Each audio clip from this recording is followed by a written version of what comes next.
What's up, guys? This is your boy James, aka Dad the Nobody, back with another video. So today I want to talk about something that's actually really important to me. I want to talk with you guys about masculinity.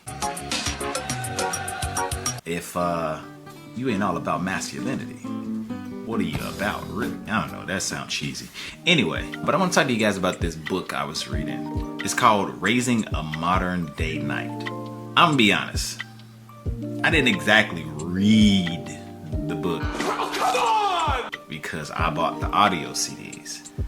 So basically I paid for someone to read to me. Ha ha ha, I'm so rich. But man, when I tell you that this book really helped me understand and grasp a really good concept of what it means to be a man and masculinity and how to raise our sons in light of such, and this book fed my soul.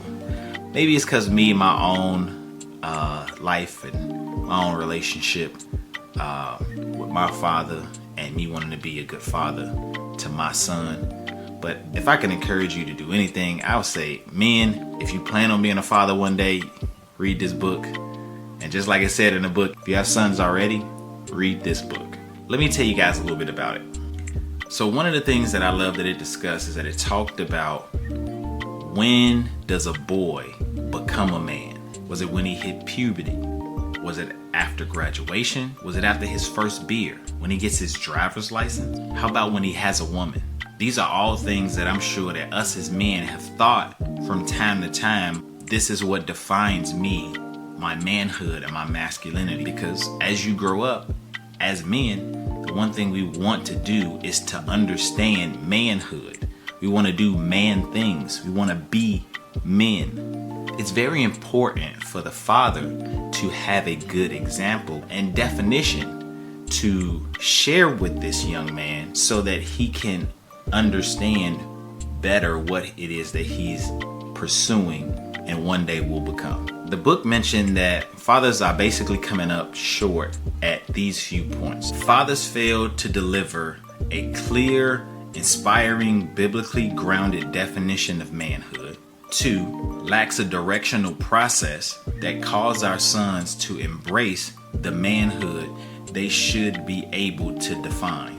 And 3, the loss of ceremony and how we don't think of formally commemorating our son's progress into manhood. Now this is interesting to me because I don't know if you have experienced this personally, but as a man, I would imagine that most men have felt the disappointment or the disdain of coming up short, just as a man in general. And I would probably argue that most men, and let me know if you disagree with this or agree with this in the comments, but I would argue that most men feel as though they weren't prepared or equipped for becoming a man in depth.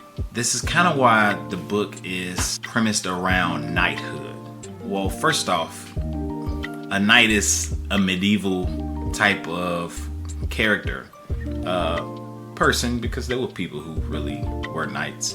It was a training up of men kind of process that happened over time during the duration of the boy's years coming into manhood. The reason he chose the knight in this book is because the knight embodied a well-defined set of ideas. Many knights sincerely adhere to and embrace a moral code of honor. They pledge themselves to their Lord, to their King, and to their God. Men and boys need a well-defined set of ideals because it helps shape his identity and motivates him to higher levels of excellence. Now there's a lot more that this book discusses and goes in depth on. If you want to hear more, you want me to talk about, more of what's in the book, leave me a like and a comment, and I'll make sure to, reincorporate more of this book into some more of these dad talks. But with that being said, look, gentlemen, I hope we get a chance to dialogue about what's happening in this book, and ladies as well. So appreciate y'all. Thank you for taking the time out to hit me out. As always, this is James, aka, you know who I am. Or maybe you don't, it's your first time. Dad the Rapper, that's the other part. Alright, anyway, appreciate y'all. Love y'all. Peace.